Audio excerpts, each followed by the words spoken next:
Բարև ձեզ, Օրագիր Նյուզի եթերում օրակարգն է, իմ հյուրն այսօր Իրանագետ Նվեր Դավթյանն է։ Բարև ձեզ, պարոն Դավթյան, շնորհակալ եմ, որ այստեղ եք։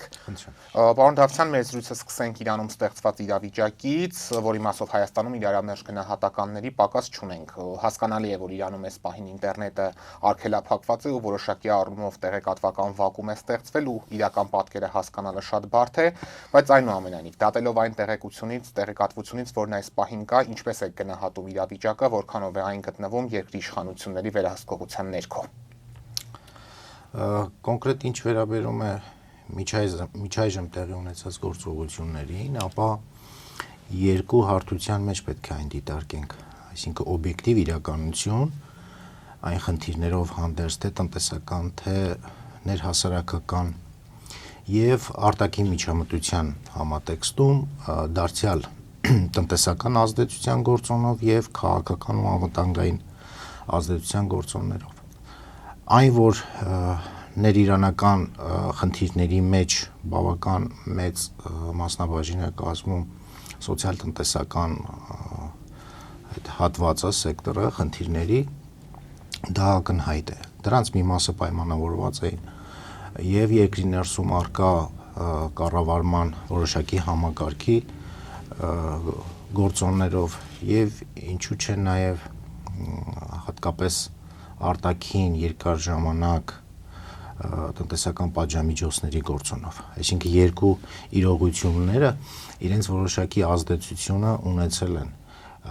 հասարակության ախրացի դժգոհությունը կար սոցիալ-տնտեսական իրավիճակի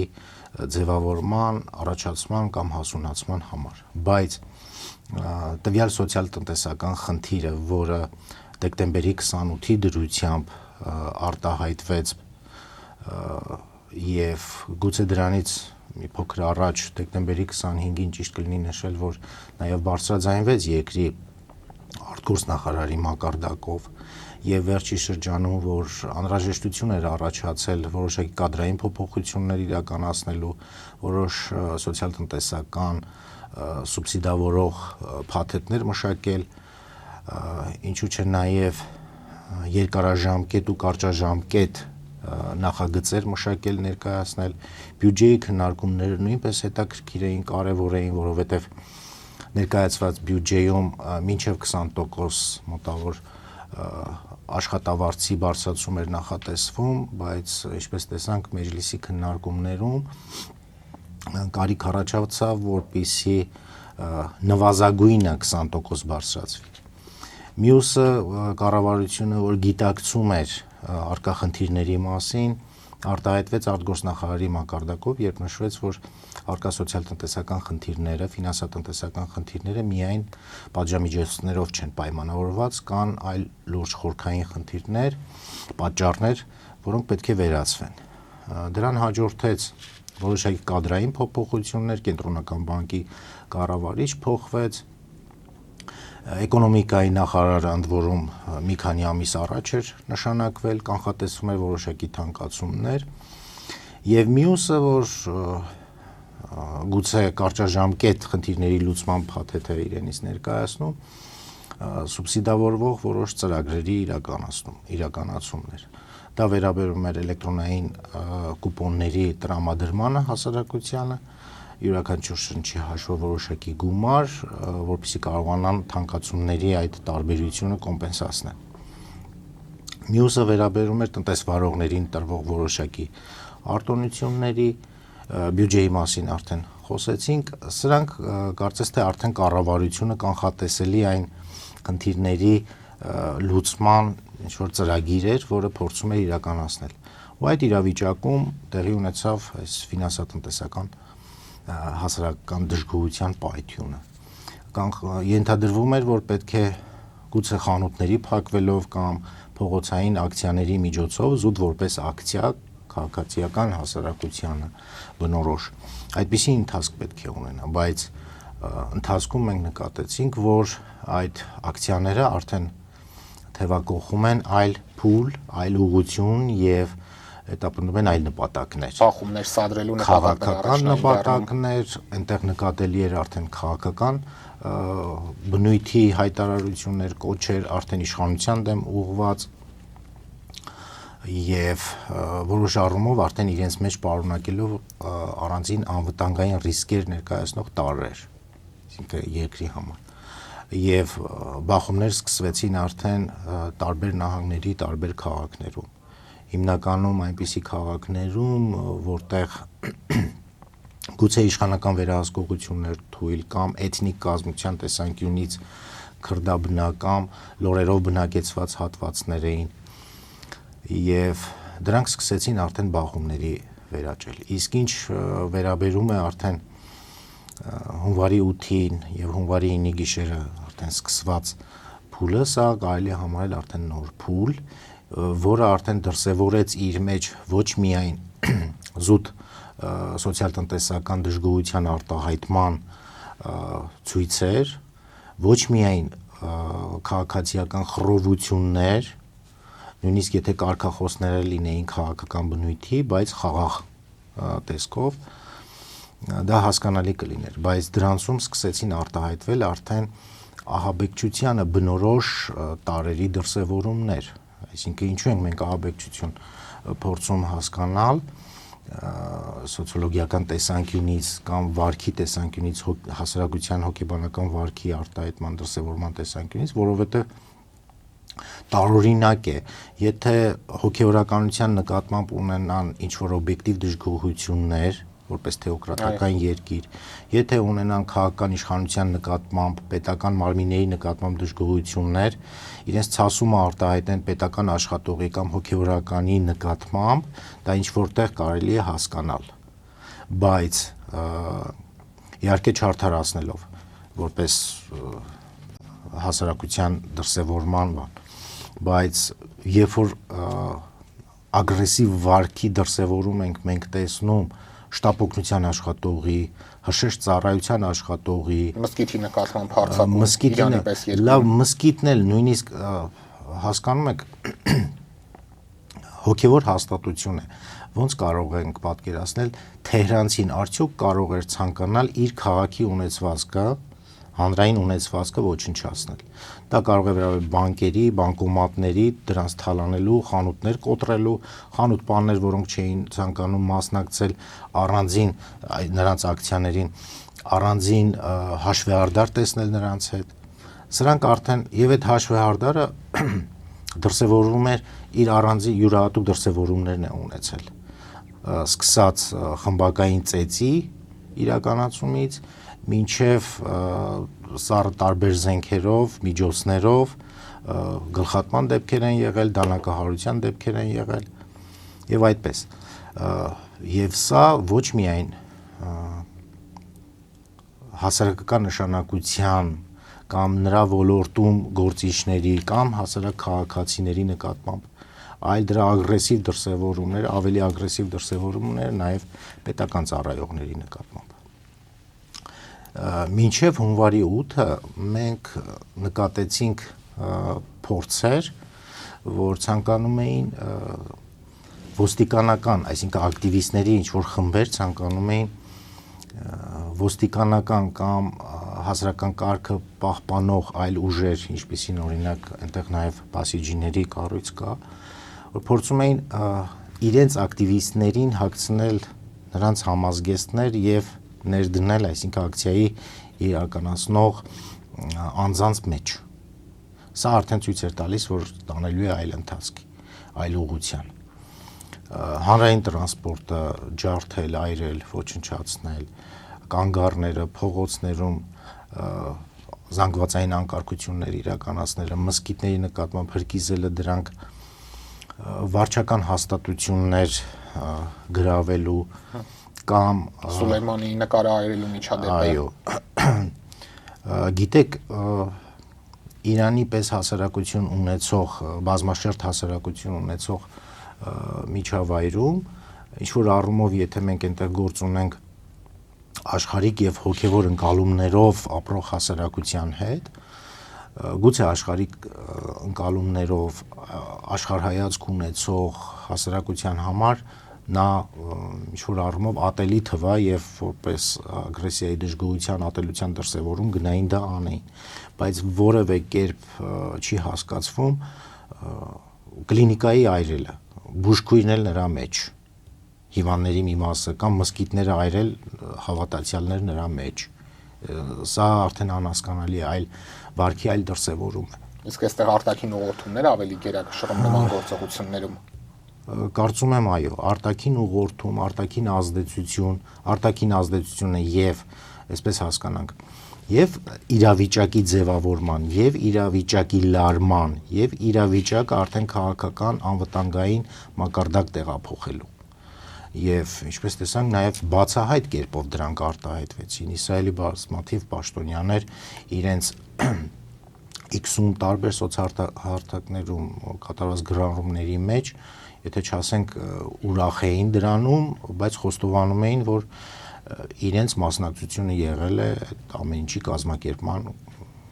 գործընթացում։ Մոսադը բավականին ակտիվ աշխատել է այստեղ։ Հա, իրենց խոստովանությունը հասկանալի է։ Մյուսը իրանական սփյուռքի,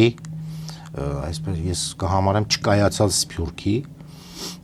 ազդեցությունը, այս դեպքում երկու կառույցների, այն մյուսի ես ակտիվություն չեմ նկատել Մոջահեդին խաղի, պարզապես հանրային ցույցեր եվրոպական երկրներում, տարբեր երկրների դեսպանատների մոտ, միջազգային կազմակերպությունների ներկայացությունների մոտ Իրանը Եվրոպայում ապրող իրանցիների հանրային դժգոհության ինչ-որ ակցիաներ են կազմակերպել, բայց ինչ վերաբերում է նախկին շահի որդու Ռեզա Փահլավիի վարքին, ապա իրանական սփյուռքի այս շերտի ազդեցությունը Իրանում տեղի ունեցող իրադարձությունների կազմակերպման, իրավիճակը լարելու, սրելու առումով նույնպես բացահայտ է եղել։ Եվ նրան աջակցությունը Միացյալ Նահանգների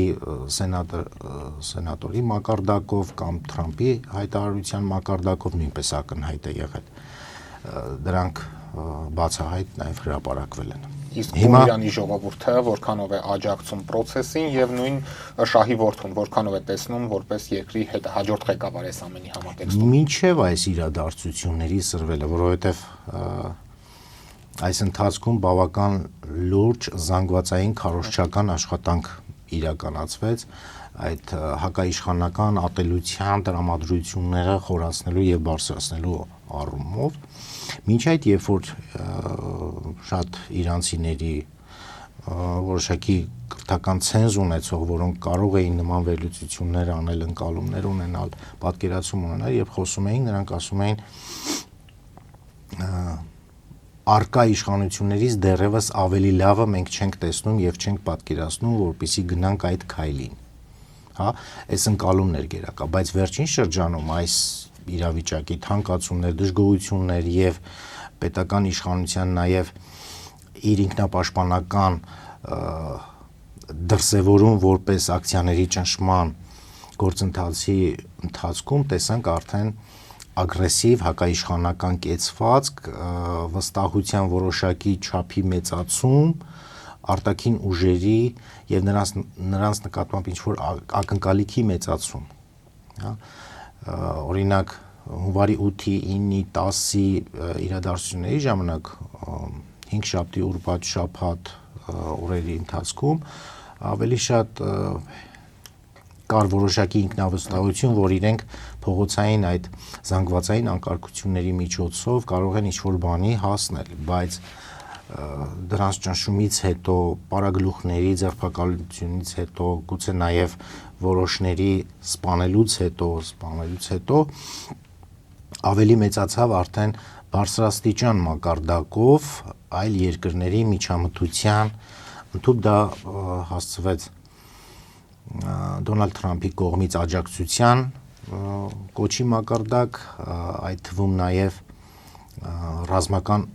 միջամտության իրականացման մակարդակ, որը այս պահին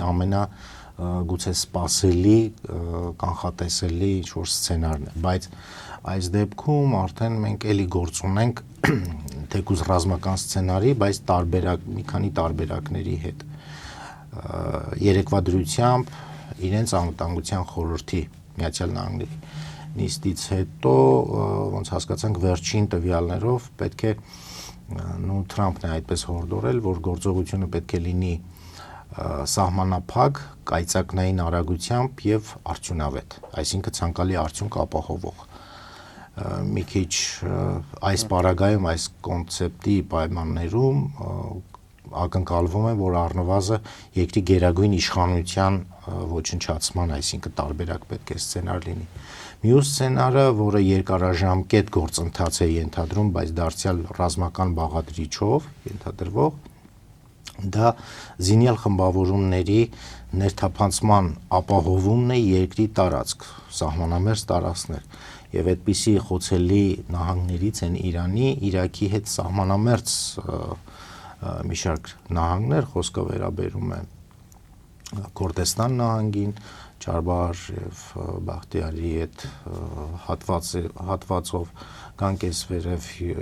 Արևմտյան Ադրբեջան նահանգի հատվածն է, Քերմանշահի հատվածն է, որտեղից, այսինքն հնարավոր այդպիսի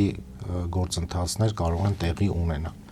Թուրքիայից էլ ներթափանցման փորձ եղել, որը թուրքական կողմը կանխել էր, հաղորդագրություն եղավ։ Այո։ Այսինքն քրդական, այսինքն գործոնը հասկանում ենք նաև թե քրդերին ում կողմից ինչպիսի աջակցություն է ցուցաբերվում, քրդական գործոնը նույնպես այստեղ ակտիվ կամ քրդական գործոնին ակտիվ բավական մեծ հատկացվում, կարևորություն է հատկացվում։ Մեկը սա է, մյուսը գուցե ինչ որ հրթիռային հատվածներ կամ գուցե ժողովրդին տվել են խոստում, որ ձեզ աջակցելու ենք, ինչ որ ճակերտավոր օպերացիա փորձեն իրականացնել, իրանական կողմն էլ ինչ որ պատասխան գործողություն իրականացվի եւ հասարակության ներկայացնեն, որ մեր պարտ կատարեցինք, բայց չստացվեց։ Իսկ առավելապես որ սցենարին եք հակված այս իրավիճակում, որն է առավել գերագույն իշխանության նկատմամբ, բայց կարծում եմ դրանում էլ պետք է շատ վստահ լինեն, որ գնան այդ քայլին, արդյոք այդ արդյունքը կապահովի թե ոչ, կամ վերջնարդյունքը կապահովի թե ոչ, որովհետև այնուամենայնիվ Իրանը ինստիտուցիոնալ երկիր է, իր պետական ապարատը, իր պետական կառավարման ավանդույթներով։ Եվ ես չեմ բացառի, որ հոգևոր առաջնորդից բացի կան նաև ինստիտուցիոնալ արդեն նախատեսված մարդիկ, որոնք կարող են երկրի այդ դիմադրողական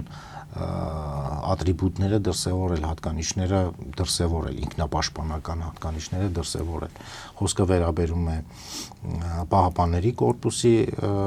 գործունեությանը եւ նրա հարակից կառույցների գործունեությանը։ Իսկ ինչ վերաբերում է արտաքին ներթափանցման տարբերակի իրագործմանը, այստեղ կարող են նույնպես բախվել լուրջ խնդիրների հետ, քանի որ Իրաքում Իրանը բավական շիայամետ, իրանամետ այդ թվում կառույցներ կան, որոնք աջակցում են Իրանին։ Եվ առնվազն նրանց միջոցով Իրանի սահմանամերձ շրջանների անվտանգությունը ապահովելը նույնպես Իրանի կողմից հասանելի տարբերակ է, բացի այն, որ Իրանի զինված ուժերը նույնպես իր սահմանների, արտաքին սահմանների անվտանգությունը ապահովում է։ Սա երկարաժամկետ տարբերակ է։ Մյուս տարբերակը ճնշումների շարունակական գործարկման եւ պահպանման տարբերակն է, այսինքն այս ճնշումը պահպանելը եւ հնարավորինս նայել իր տեղը։ Խոսքը վերաբերում է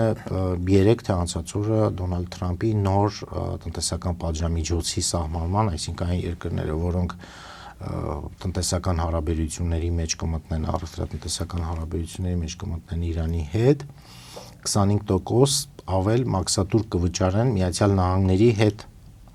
տնտեսական հարաբերություններում, առևտրային հարաբերություններում։ Սա արդեն որոշակի լրացուցիչ ճնշում կարող է ստեղծել Իրանի եւ տարածաշրջանում հարևան երկրների հետ հարաբերություններում, որովհետեւ վերջին շրջանում Իրանի որպես տնտեսական պատժամիջոցները շրջանցելու եւ տնտեսական ճգնաժամային վիճակը մեղմելու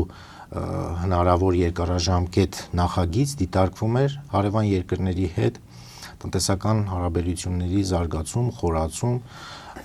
բացի դրանից Շանհայի կազմակերպության անդամ երկրների հետ, BRICS-ի անդամ երկրների հետ, ԵԱՏՄ-ի հետ, որոնք լրացուցիչ տնտեսական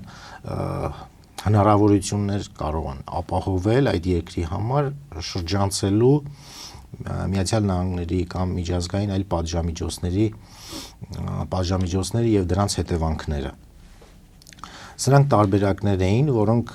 Իրանի իր երկարաժամկետ պատժամիջոցները շրջանցելու ռազմավարության մեջ նկատի էր առել։ Հիմա այս 25% մաքսատուրքի սցենարը նաև այս առումով կարող է եւ ԵԱՏՄ անդամ երկրների համար եւ նաև Շանհայի անդամ մի շարք երկրների համար որոշակի բարդություններ ու խնդիրներ ստեղծել։ Սա էլ մյուս տարբերակն է, որ երկարաժամկետ, այսինքն ճնշումը կարող է ել ավելի խորացնել սոցիալ-տնտեսական ճգնաժամային վիճակը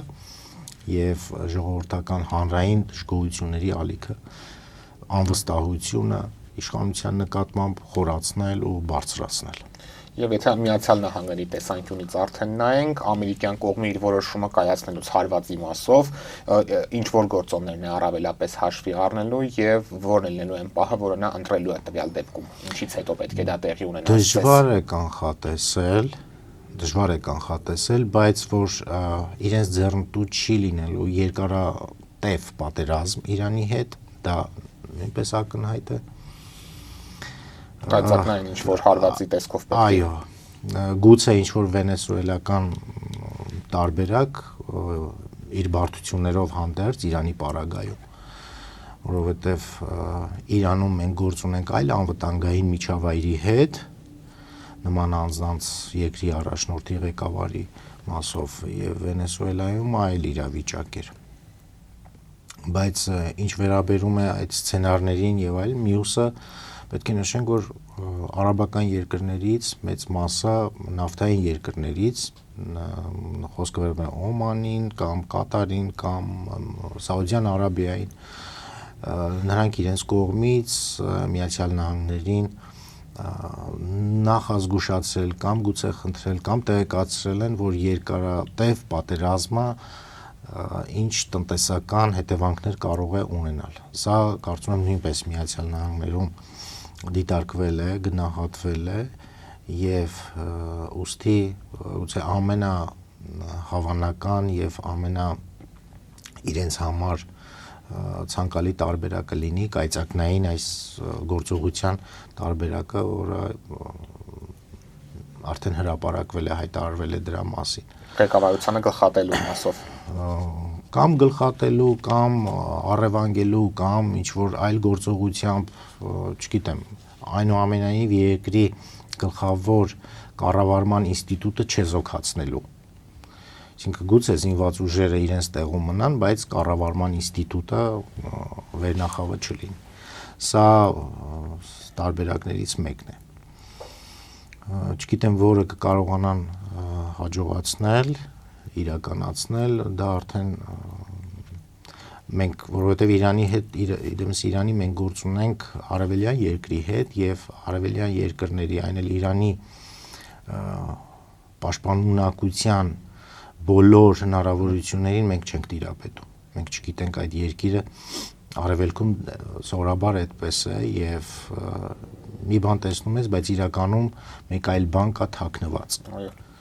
Օրինակ երեք նաև Թրամփը հայտարարեց, որ Իրանում սպանությունները դադարել են, մահապատիժներ տեղի չեն ունենում, սա պետք է Իրանի իշխանությունների զգոնությունը թույլատնելու փորձ դիտարկենք Միացյալ Նահանգների կողմից, նպատակը սա է նման հայտարարության։ Անկեղծ ասած, դատախազության կողմից, դատական իշխանության կողմից դեռևս այսպես Իրանի տատանվող վիճակ կա, որ պետք է դասակարգեն այդ ձերբակալվածներին ըստ իրենց ակտիվության չափի, հասցրած վնասի չափի, արդյոք կազմակերպիչներ են եղել, լրտեսներ են եղել, իրենց գործողություններով ինչ վնաս են հասցրել, գուցե միայն ընդամենը մասնակից են եղել ցույցերին, հա, դասակարգման, բայց չեմ կարծում, որ դավաճանության հոդվածով անցնող կամ Մոսադի, Իսրայելի, այլ երկրի գործակալական ցանցերի հետ համագործակցության մեղադրանքով անձինք չլինեն, որոնց բնականաբար այդ երկրի օրենսդրությամբ սահմանվում է մահապատիժ։ Ես լսեցի տեղեկություններ, որ պետք է մահապատիժը նույնիսկ լինի բացահայտ, հանրույթ հրապարակային։ բայց դեռևս նման բան չենք տեսել, չեմ կարող վստահ ասել, դա Միացյալ Նահանգների նախագահի կանխավարված հայտարարություններ նախազգուշական, որ եթե անեք այսպիսի բան, ապա հարձակում կլինի եւ այլն կամ Միացյալ Նահանգների կողմից ինչ-որ գործողություն կլինի, չեմ կարող վստահ ասել, դրանով է պայմանավորված, թե Իրանի դատական իշխանության դեռևս անորոշ կողմնորոշումն է, ինչպես կարող են վարվել, որն է ավելի ճիշտ տարբերակ նրանց հետ վարվելու, մեղմ վարք դրսևորել, դրանով որոշակիորեն փորձեն զսպել հասարակության այդ դժգոհ շերտի ագրեսիվ վիճակը մեղմեն, թե կարող են ավելի խիստ միջոցների դիմել, որպեսզի այլ զանգվածների մեջ ինչ-որ տագնապի, վախի օրինակ կամ ստեղծեն, վիճակ ստեղծեն, որպեսզի մյուսները չհամարձակվեն նման քայլի դիմելու։ Երկուսն էլ կարելի է դիտարկել, երկու տարբերակն էլ հնարավոր է, բայց այն, որ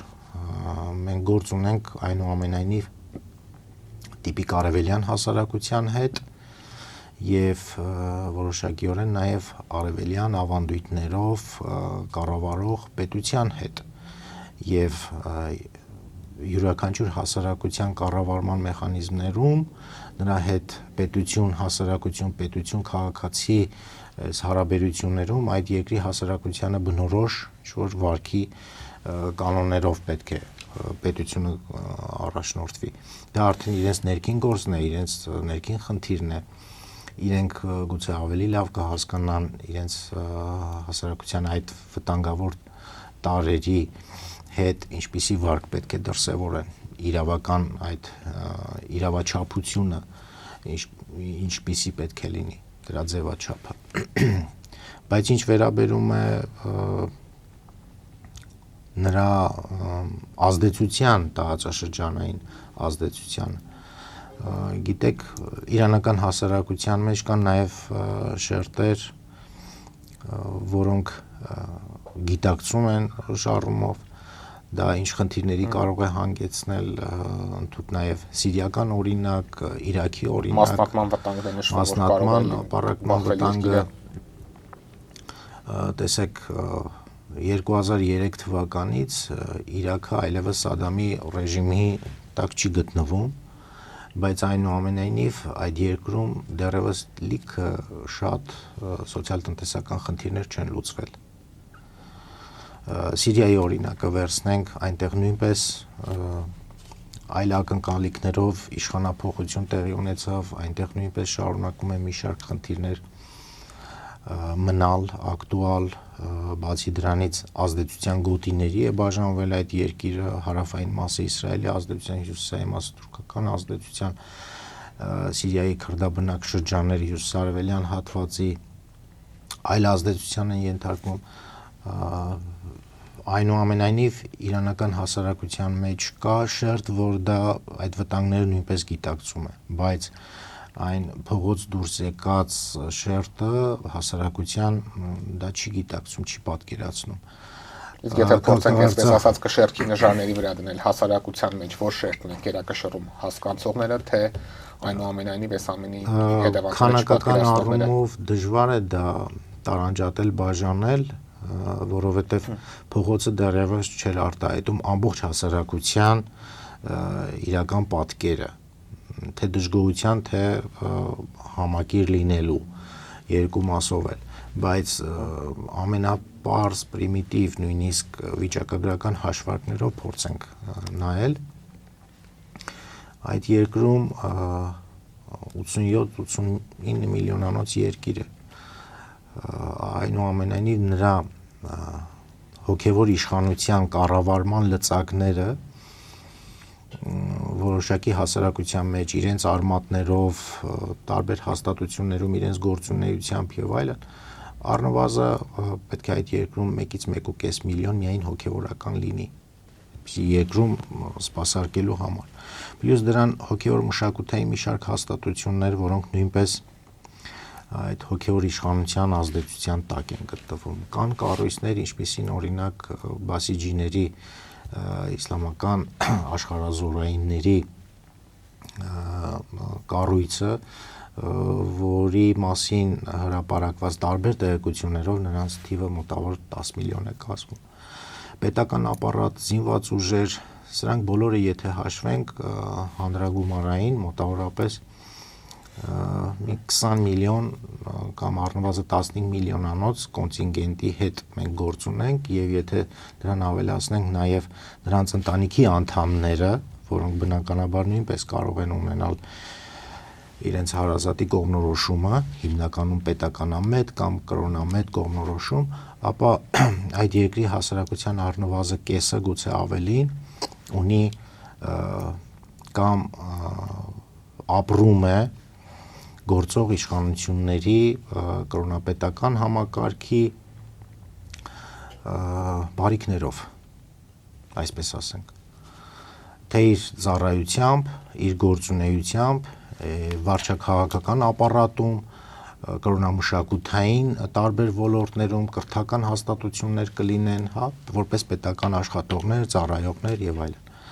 Այսինքն եւ դատել այն հայտարարություններից, թե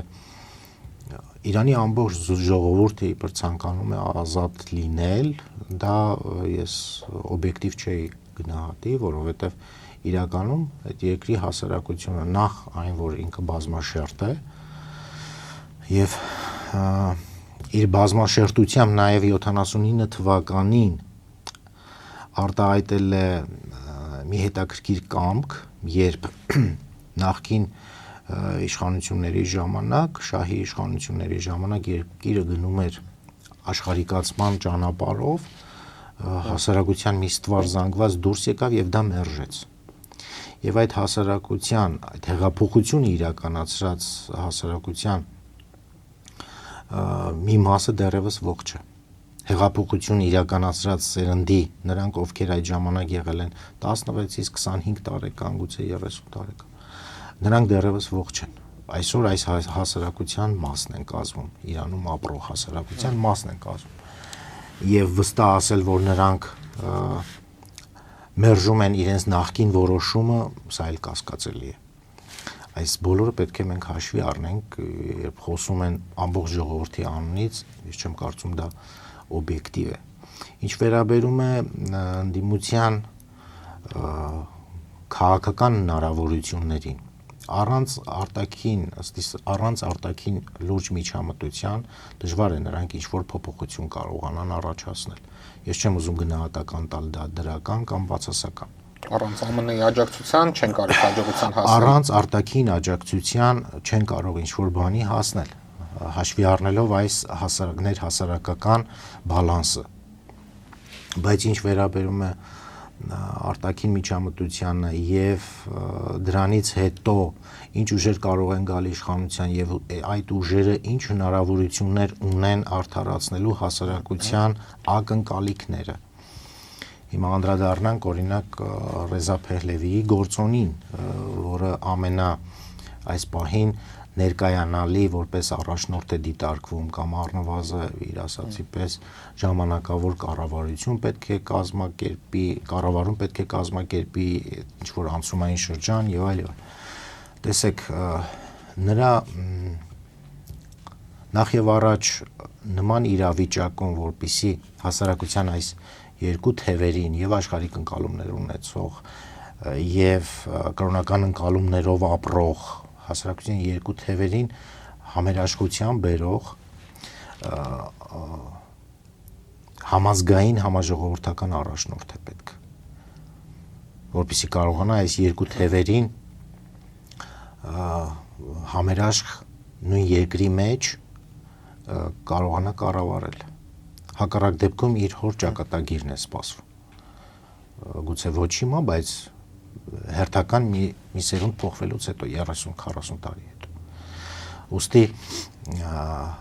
այս երկու հասարակության երկու շերտերին համերաշխ պահելու համար պետք է երկիրը ունենա այնպիսի առաջնորդ կամ առաջնորդվի այնպիսի գաղափարախոսության, որ այդ երկու շերտերին էլ համերաշխ կարողանա կառավարել։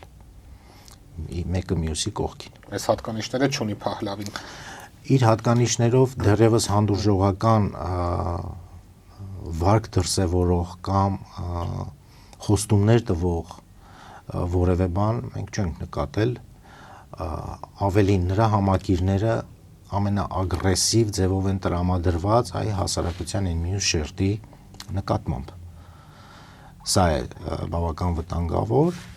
եւ մյուսը չի դրսևորել իր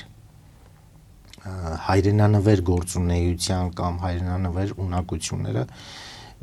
մի քանի ուղղություններում։ Օրինակ երկար ժամանակ նա ապրել է, շարունակում է ապրել դրսում, բայց ինչպես գիտենք, իրանական սփյուռքը կազմակերպված սփյուռք չէ։ Այո, եթե պնդում են, որ Իրանի ներսում ունեցել են սահմանափակումներ, չէին կարող Իրանի ներսում ոչինչ անել, ապա ինչն էր խանգարում նրանց իրանական սփյուռքը որպես մեկ հավաքական միավոր կազմակերպելու, իր ազգային ինքնությամբ ապրելու, իր մշակութային, հասարակական տարբեր կարողություններով իր ինքնապահպանման հատկանիշները դրսևորելու չի եղել դա։ Մյուսը, որը նույնպես կարծում եմ սա Իրանի հասարակության ուշադրությունից չի վրիպել, մի քանի ամիս առաջ իսրայելա-իրանական պատերազմի ժամանակ էր։ Այդ պատերազմի ժամանակ նա Իսրայելին հորդորում էր, թե Իրանի որ թիրախներին հարվածի ավելի ճիշտ կլինի։ Արդյոք հիմա ողջ Իրանի ժողովուրդը կարող է նրան ընդունել։ Հասկանալի է, ոչ միանշանակ չէ վերաբերմունքը։ Այո, հասկանալի է։ Սրանք իրավիճակներ են եղել, որ նա կարող էր դրսևորել իր հայրենանվեր վարկը։ Նա կարող էր հենց այդ պատերազմի ժամանակ վերադառնալ Իրան, գալ Իրան, ձերբակալեին իր քաղաքական դիվիդենդը կբարձրացներ։ Չէին ձերբակալի, նա կարող էր որպես շարքային Իրանի քաղաքացի, հայրենասեր իրանցի ծառայել իր ժողովրդին, որովհետև հինվանդանոցներ են գնդակոծվել, հրթիռակոծվել, մանկատուն է հրթիռակոծվել։ Կարող էր որպես սովորական ծառայող հրշեջին օգներ ընդամենը։ Հիմա էլ կարծես թե պատրաստական չէ վերադառնալ։ Օրերս հայտարարեց, որ իր կյանքը Միացյալ Նահանգներում է անցել, իր երեխաները այնտեղ են ապրել։ Բացի դրանից, նույնիսկ այս իրավիճակում, երբ Միացյալ Նահանգներում նստած երիտասարդությանը, հասարակությանը ոգևորում է, փողոց է դուրս բերում, եւ նա նստած է այնտեղ։ Ոգևորված երիտասարդության արյունն է թափվում իր երկրում, նա այնտեղ է։ Եվ նկատեցի լրատվամիջոցներից, գուցե ամերիկյան լրատվամիջոցներից էր հետևյալ հարցը հնչեցրեց նրան, ուղղեց նրան, որ արդյոք չեք կրում որոշակի պատասխանատվություն այդ զոհերի մասով։ Եվ նրա պատասխանն էր ինչ-որ առումով նաև տարօրինակ, որ սա պատերազմ է եւ պատերազմը զոհեր է պահանջում։ Այսինքն իր ժողովուրդը իր համար ինչ է, միջոց են։ Այդ երիտասարդները իր համար միջոց էին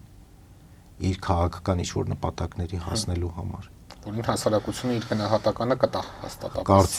Կարծում եմ պետք է սթափ լինեն եւ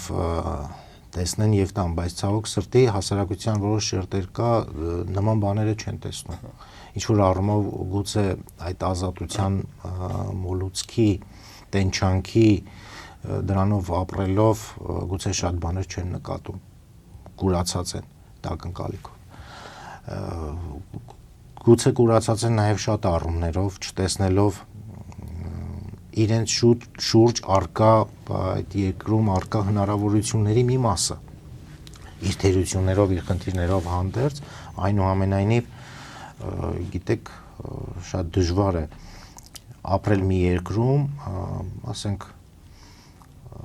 տունը տաքացնել ընդամենը ամսական 600 դրամի չափ գումարով, մեքենայի բենզինը լցնել ընդամենը 30 դրամով, ջրից էլ էժան, տունը տաքացնել մինիմումը 30 աստիճան ջերմաստիճանի պայմաններում եւ ասել սա լավ երկիր չի։ Մի քիչ տարօրինակ է։ Մեզ համար անսովոր գուցե։ Հա, երբ որ խոսում են աշխատավարձերի մասին եւ այլն,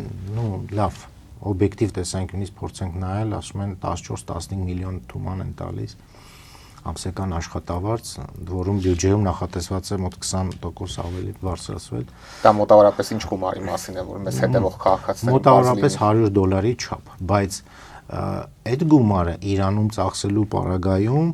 իր կշռով, իր հնարավորություններով համարժեք է մոտավորապես մեր $300-ին։ Իսկ եթե վառելիքի էներգետիկ ոլորտի գների հետ համեմատենք, մի քանի անգամ ավելի շատ իր հնարավորությունները։ Պլյուս այն փաթեթները, որ սոցիալական սուբսիդավորված այդ պարենի մթերքի ձեռքբերման, որոնք նույնպես լրացուցիչ հնարավորություններ են ստեղծում։ Նա իրենց խնդիրն է, իրենց աշխարհընկալման, աշխարհիկ աշխարհընկալման եւ այլն։ Բայց պնդել, որ ամբողջովին, ամբողջ երկիրը այսպես է եւ այլն, դա նույնպես օբյեկտիվ չէ։ Եվ պարոն Դավթյան, ուզում եմ նաև անդրադառնանք Իրանում հնարավոր իշխանափոխության ազդեցությունը Հայաստանի եւ հայ-իրանական հարաբերությունների համատեքստում, սա ինչ հետևանքներ կարող է ունենալ եւ Աստված մի արասի, եթե Իրանը մասնատման վտանգի առաջ կանգնի, սա Հայաստանի մասով ինչ ազդեցություն կարող է ունենալ։ Իրանի մասնատումը առհասարակ Իրանի անկայուն վիճակը ներառյալ տարածաշրջանում նաեւ մեր վրա միշտ ունեցել է ողջ պատմության ընթացքում ունեցել է իր բացասական ազդեցությունը Իրանի անկայուն վիճակը իսկ լավ թե վատ ես գնահատական դարձյալ չեմ տալիս իրենց գործն է իրենց իշխանությունն է 79 թվականին իրենց ընտրությունն է եղել բայց սա մի իշխանություն է որը ապահովում է կայունություն որոշակի կայունություն նաև տարածաշրջանում եւ մեզ Հայաստանի համար այդ կայունությունը տարածաշրջանային կայունությունը չափազանց կարևոր է։ Իսկ եթե դառնանք Իրանի ներսում կայունության բացակայությանը, ապա դա բազմաթիվ վտանգներ է պարունակում։ Օրինակ, մենք չգիտենք այս իշխանության բացակայության պայմաններում անիշխանություն կլինի կամ թե քանի իշխանություններ կձևավորվեն Իրանում։ Վերացականորեն այո Ռեզա Փահլավին ասում է կամ Միացյալ Նահանգների սենատորներից մեկի հետ էր նստած սեղանին դրված էր երկու գլխարկ որ հանդիպում է եղել հասկանում չեմ հիշում սենատորի ինչևէ բայց բովանդակությունն էր հետաքրքիր որ գլխարկի վրա գրված էր դարձնենք կրկին Իրանը մեծ կամ դարձնենք Իրանը կրկին մեծ այսպիսի ձևակերպում կար այս իշխանությունների ժամանակ Իրանը ինչ տարածքային կորուստներ է ունեցել որ պետք է վերականգնվի կամ եթե դարձնում ենք Իրանը կրկին մեծ ապա սա ինչ տարածքային հավակնություններ է ենթադրում իրանական աշխարհում նաև տարածաշրջանում հարևանվոր երկրների նկատմամբ հա մյուսը եթե վատագույն սցենարով փորձեն գնալ Իրանի մասնատման դեպքում մենք չգիտենք բելուջները ինչ են անելու այնտեղ Իրանի հարավ-արևելյան մասում ֆարսերը ինչ են անելու հարավային մասում լորաբախտիարական քրդական ցեղերը ինչ են անելու ատրպատականի թուրքախոս ազարիները ինչ են անելու եւ սա դառնալու է մի իրավիճակ որը մեզ համար անկախատեսելի պայմաններ է ստեղծելու քաղաքական, տնտեսական, նաև անվտանգային առումով մենք չենք կարող կանխատեսել այդ թույլ իշխանությունների վրա, եթե չլինեն միասնական, բնականաբար լինելու են թույլ, այդ թույլ իշխանությունների վրա ինչ արտաքին ուժեր, ինչ ազդեցություն են ունենալու եւ դրանք ինչպես մեր վրա կարող են անդրադառնալ։ Վերացականորեն պատկերացնել, որ հեղափոխություն կլինի, ազատ երկիր կդառնա եւ այլ գուցե շատերը չեն էլ պատկերացնում դա ինչ խնդիրներ է հետագայում ստեղծելու։ Հայաստանում շատերը հայտարարում են, որ նաեւ մեր շահերից է բխում, որ Իրանում իշխանություն փոխվի եւ ազատականացվի երկիրը։ Դուք կիսում եք այս տեսակետը։ Եթե իրենք կարողանան երաշխավորել միասնական Իրանի գոյություն, կայուն Իրանի գոյություն եւ այնպիսի Իրանի, որը չի ունենա տարածքային հավակնություններ տարածաշրջանի երկրների նկատմամբ, այդ թվում Հայաստանի, այդ թվում նաեւ Հայաստանի, որովհետեւ ի վերջո Իրանի պարագայում մենք գործ ունենք կայսերական մտածողություն ունեցող ժողովրդի հետ։ Իսկ կայսերական մտածողություն ունեցող ժողովուրդները հնարավորության պայմաններում ցանկանում են իրենց ազդեցության տարածում։ Հիմա այս երկրի պարագայում, այս երկրի պայմաններում ինչ որ հավակնություններ, տարածքային հավակնություններ, ագրեսիվ վարք մեր նկատմամբ չի եղել, հա, գիտեք ինչ իրավիճակ է, փորձաստանը ավելի լավ է, քան անփորձ մածունե վիճակն է։ Մենք այս իշխանությանը ճանաչում ենք։ Նրա ռազմավարական երկարատև քաղաքականությունը արդեն կանխատեսելի է, պատկերացնում ենք։ Իր հարևան երկրների հետ, տարածաշրջանի երկրների հետ ունենք արդեն կանխատեսելի մի մեր համար կարևորագույն հարցերում հատկապես։ Հա, եւ ունենք նաեւ, ինչպես նաեւ մեր պաշտոնյաներն են հայտարարել, ունենք նաեւ ռազմավարական հարաբերություններ չփաստաղտավորված, բայց ունենք այդպիսի հարաբերություններ։ Իսկ ով է երաշխիք տալու, որ մեկ այլ իշխանության պայմաններում, պարագայում մենք ունենալու ենք այդ հնարավորությունները։ Թող գան եւ բացատրեն, թե ինչ պայմաններ է ստեղծվելու, ինչ է ձևավորվելու, ում հետ են գործ ունենալու։ Գիտեք, մեկ օրինակ էլ բերեմ, թե Ռեզա Փահլավին, այս Ռեզա Փահլավիի մասին չի խոսքը, Պապու մասին է խոսքը, թե Մոհամմադ Ռեզա Շահը իրենց ժամանակին արտաքին ուժերի ազդեցությամբ են կամ իշխանության եկել կամ իրենց իշխանությունը պահել։ Եվ այդ ուժերի ազդեցությամբ էլ երկրից դուրս են եկել կամ զրկվել են իշխանությունից։ Սա պատմական փաստ է։ Բայց նրանց քաղաքական միջազգային հարաբերություններում քաղաքական վարքի մեջ հետաքրքիր դրսևորումներ են եղել, արտահայտվել։ Ռեզա Փահլավի շահի կառավարման ժամանակ մինչ այդ մեր հայկական համայնքի ունեցած օրինակ կրթամշակութային ինքնավարությունը սահմանափակվեց։ Մոհամմադ Ռեզա Շահի կառավարման ժամանակաշրջանում իր աշխարհիկ կողմնորոշումը, արտաքին քաղաքական աշխարհիկ կողմնորոշում կամ կրթամշակութային կողմնորոշումը հանգեցրեց այս ներհասարակական հոգեվորական աշխարհիկ եւ այլ այս լարվածությունը, այդ համերաշխությունը չկարողացավ ապահովել։ Մյուսը իր արտաքին քաղաքական հարաբերություններում նաեւ այդ քիչ առաջ որ նշեցինք կայսերապաշտական դրսևորումները իր արտահայտություններից մեկում, երբ արդեն նավթը ազգայնացվել էր, Իրանը բավական արդեն մեծ հարստությունների ձեռքբերման հնարավորություն էր ստացել, իր ոգևորված արտահայտություններից մեկն է եղել, որ կապուտաչյաները մեզանից պետք է 2 ժամ ավել աշխատեն։ Եվ ինչ-որ ժամանակ անց նա զրկվեց իշխանությունից, որովհետև այն ուժերը, որոնք բերել էին, այդ ուժերն էլ տարան։ Նման միտումները չենք կարող բացառել իշխանափոխությունից։ Հիմա այս պարագայում ոչ համազգային հմտություններ, հատկանիշներ դրսևորող գործչի իդեմս այս Ռեզա Փահլավիի պարագայում մենք ունենք անկանխատեսելի քաղաքական հմտություններով դեռևս իրեն չդրսևորած մի գործչի հետ մենք ոնց ենք վստահելու։ Իրենց գործն է, իրենց ներքին գործն է, բայց մեզ համար մի բան կարևոր, որ մեր հարևանությամբ լինի կայուն երկիր, միասնական երկիր։ Այդ երկրին մենք դիտարկում ենք որպես կարևոր տարանցիկ երկիր, իր արդյունաբերական, արտադրական, էներգետիկ, ռեսուրսներով։ Ժողովրդի հետ ունենք շատ լավ հարաբերություններ, պետության հետ նույնպես ունենք շատ լավ հարաբերություններ։ Հենց այս համատեքստում, պարոն Դավթյան, երեք Իրանի նորանշանակ դեսպանը բավականին կոշտ հայտարարությամբ հանդես եկավ, նշեց, որ Թեհրանում ձևավորվում է մի պատկերացում, ըստ որի Հայաստանը դառնում է Իրանի դեմ թշնամաբար տրամադրված ուժերի համար շատ հարմար կենտրոն։ Ինչով եք պայմանավորում այս կոշտ դիրքորոշումը, արդյոք սրա պատճառը Իրանի դեսպանատան դիմաց իրանցիների ակցիաներ, թե այստեղ այլ շարժառիթներ կային, օրինակ Թրամփի ուղու իրագործման վերաբերյալ նախորդին ընդունված հայ-ամերիկյան համատեղ հայտարարությունը։ Թրամփի ուղու հետ կապված կարծում եմ մեր արտգործնախարարության եւ իրենց արտգործնախարարության միջև կա քաղաքական կոնսուլտացիայի կամուրջներ, հնարավորություն այդ հարցերը կքննարկեին, այսպես հրապարակային կարծում եմ կարիք չպետք է լիներ, այսինքն դա ավելի բարձր մակարդակի թեմա է եւ քննարկման այդ համապատասխան ինստիտուտը կա, հնարավորությունը կա։ Ես կարծում եմ ավելի շատ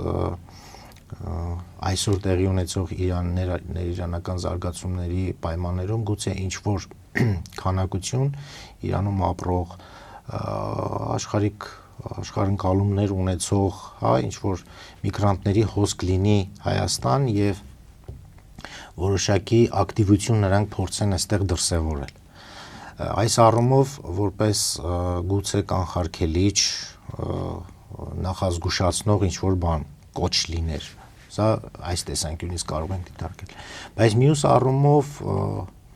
մի շարք երկրներում, եվրոպական երկրներում, ընդ որում հենց Ռեզա Փահլավիի կոչով ակտիվիստների մի այսպիսի գործողություն է իր կոչով տեղի ունեցել, այսինքն գրոհել են դեսպանատների վրա, Իրանի Իսլամական Հանրապետության տարբեր երկրներում դեսպանատների վրա, այս դեպքում կոնկրետ արձանագրված փաստ Լոնդոնում տեղի ունեցած, որ Իսլամական Հանրապետության դրոշը հանել են եւ շահական դրոշն են տեղադրել։ Հիմա գուցե նաեւ այս տագնապներով պայմանավորված, հնարավոր վտանգներով պայմանավորված է եղել այդ արտահայտությունը կամ հայտարարությունը անելը։ Չեմ բացառում, որ ավելի շատ հենց այս որպեսզի Լոնդոնի սցենար չկրկնվի այստեղ, գուցե այդ նպատակով է արվել։ Ամեն դեպքում մենք մեզ կարող ենք Իրանի հետ հարաբերություններում նման լարվածության ճոխություն թույլ տալ, դա ինչ հետևանքներ մեզ համար կունենա։ Բնավ պետք չի, բնավ մեզ պետք չի, դա իրենց ներքին խնդիրն է, դա իրենց ներսում պետք է լուծեն եւ Միացյալ Նահանգների պես երկիրն է հիմա կանգնած, Իսրայելի պես երկիրն է կանգնած այնտեղ արտաքին միջամտությամբ ինչ-որ բան փոխելու, դեռևս հայտնի չի կարողանան ինչ-որ բան անել, թե ոչ։ Հիմա մենք ինչ գործ ունենք այդ մեծ գլոբալ խաղի մեջ խաղալու։ Ոչ, մեր կամքն է այդ երկրում ինչ կատարվում է խաղաղ, հանգիստ, կայուն վիճակ լինի եւ ժողովրդի սթափ գնահատմամբ տեղի ունենա, որ ավելի կանխատեսելի իշխանություն, ավելի ապահով կանխատեսելի իշխանություն, ավելի լուրջ հարաբերություններ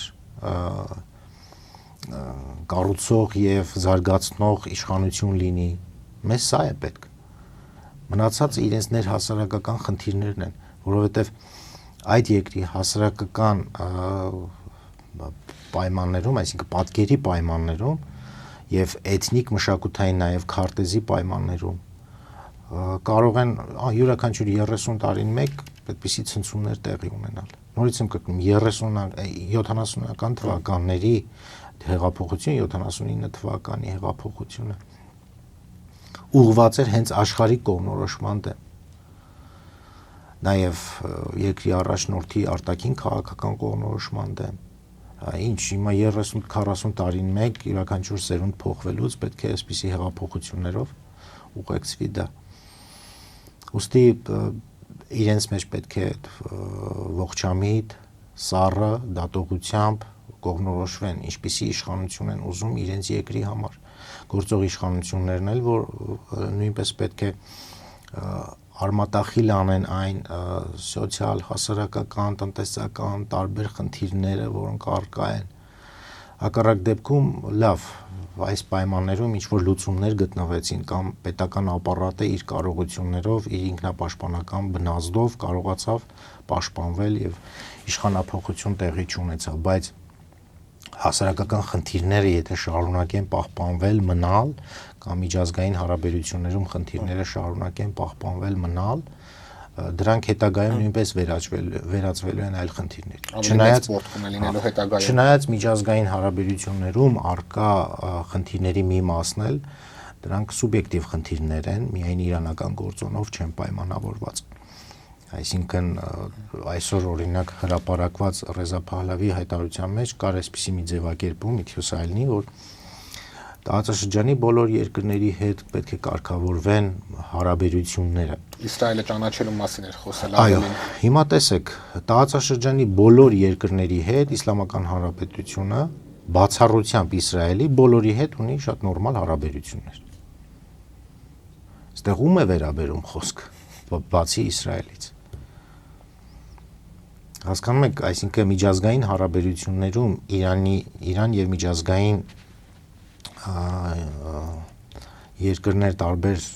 դերակատար եվրոպական կլինի, արևմտյան կլինի, կապ չունի, երկրների հետ հարաբերություններում, այսինքն արկա վիճակը միայն իրանական կողմնորոշմամբ չէ պայմանավորված, այլ նաև նրանց հարաբերությունները։ Ի վերջո այդ պատժամիջոցները ովքեր են սահմանում։ Մենք 2015 թվականն էլ ունեցանք, երբ որ Օբամայի ժամանակ միջուկային համաձայնագիր, այո, եւ բավական խոստումնալից էր, բավական դրական։ 2017 թվականի Միացյալ Նահանգների կողմից այդ համաձայնագրից դուրս գալել մենք ունեցանք։ Ընդ որում, այստեղ էլ նույնպես կուզեի նշել, իրանական սփյուռքի որևէ կառույց, այն աշխարհիկ ընկալումներով, միջազգային իրավունքի, ազատության, ժողովրդի մասին մտածող, մտահոգ նույնիսկ որևէ կառույց դուրս չեկավ բողոքի ակցիա իրականացնելու, որ այդ պատժամիջոցները 2017 թվականին սահմանվող պատժամիջոցները իրավաչափ չեն, տեղին չեն։ Դուք եք դուրս եկել այդ համաձայնագրից։ Այո, ուր է այդ սփյուռքը, այսինքն եթե այդքան մտածում են ժողովրդի մասին, Իրանի հասարակության մասին, ապա այդ պատժամիջոցները իրենց անուղղակի կամ ուղղակի ազդեցություն են ունեցել այսօրվա այդ հանրային դժգոհության, սոցիալ-տնտեսական ճգնաժամային վիճակի վրա, բայց դրա պատասխանատվությունը ով է կրում, ով է կրելու։ Այսինքն պետք է օբյեկտիվ գնահատենք բոլոր, այսինքն այդ խնդիրներն էլ համակողմանի պետք է դիտարկենք։ Միայն այնպես չի, որ եթե ներկայացնում են, որ Իրանը այսպես է, Իրանը չի ցանկանում միջազգային, բոլոր կառույցների հետ է ցանկանում է եւ բոլոր կառույցներում է ներգրավված է, ակտիվ ներգրավված է։ Ստորագրել է մի շարք նույնիսկ միջուկային անվտանգության առնչվող պայմանագրեր, որ միջուկային զենք ունեցող երկրներ չեն ստորագրել նույնիսկ դա։ Այսինքն խնդիրը նաեւ իրավաքաղաքական դաշտում է, երկակի ստանդարտների եւ այլն։ Կարծում եմ ամենաշատը այս առումով ներկա Իրանի գործող Իրանի Իսլամական Հանրապետության անհանգստացնում է շատ ուժերի նրա լիարժեք անկախ կեցվածք միջազգային հարաբերություններում։ Ընդհանուր առմամբ, եթե սրա դեմ է պայքարը, որովհետև ամենակարևոր ձեռքբերումը այս երկրի սա է եղել։ Սա է եղել, այդ անկախությունն է եղել։ Իսկ հատկապես 2000-ական, 2010-15-ից հետո, հատկապես 2017 թվականից հետո, երբ այդ միջուկային համաձայնագրից արդեն դուրս եկան, երկարատև բանակցություններ, արդյունքներ չէին տալիս, Իրանի հարաբերությունները սկսեցին սերտանալ նաև Ռուսաստանի հետ եւ Չինաստանի հետ, նաև ներառյալ տարածաշրջանի երկրների հետ։ Կարծում եմ ինչ-որ առումով անհանգստացնում է նրանց նաև միջազգային հարաբերություններում, արտաքին հարաբերություններում Իրանի կողմնորոշումը դեպի BRICS-ի, Շանհայի կառույցի, ԵԱՏՄ-ի կառույցի անդամ երկրների հետ հարաբերություններն են իրենց անհանգստացնում, որովհետև նախ ուժեղացնում է իր ռազմավարական դիրքով, աշխարհագրական դիրքով, հնարավորություններով, ռեսուրսներով, ուժեղացնում է այդ կառույցների հնարավորությունները, մյուս կողմից էլ այդ կառույցների հնարավորությունները լրացուցիչ հնարավորություն են ստեղծում Իրանի համար շրջանցելու այն միջազգային պատժամիջոցներն ու դժվարությունները, խնդիրները, որոնք առկա են այդ երկրի շուրջ։ Այստեղ արդեն հասկանալի է, որ կարծում եմ Իրանի արտաքին քաղաքական կողմնորոշումը որոշակի իր անուղղակի նշանակություն ունի իր վրա այսպիսի ճնշումների համար։ Կարծում եմ, եթե նույնիսկ այս Իսլամական Հանրապետությունը այն խաղի կանոնները, որը սահմանվում է միջազգային հարաբերություններում մի շարք երկրների համար, օրինակ, ինչպես Սաուդյան Արաբիայի պարագայում, եթե Իրանն էլ այդպիսի կեցվածքով հանդես գա, կարծում եմ նրա հետ չեն վարվի այնպես, ինչպես հիմա են վարվում, որովհետև միայն պատճառաբանել, որ Իսրայելի անկախությունը չի ճանաչում, դա է պատճառը, Սաուդյան Արաբիան էլ չի ճանաչել։ Միայն սա չի պատճառը։ Այսինքն իրենց պետք է ընդհանրապես իրենց խաղի կանոններով առաջնորդվող կամ շարժվող երկիր լինի։ Իսկ սա յուրահատուկ կայսերական աշխարհընկալում ունեցող ժողովրդի համար մի քիչ դժվար ընդունելի է։ Շնորհակալ եմ պարոն Դավթյան հետաքրքիր զրույցի համար։ Խնդրեմ։ Օրակարգն այսօր այսպիսին էր, այն ամփոփեցինք Իրանագետ Նվեր Դավթյանի հետ։ Կհանդիպենք։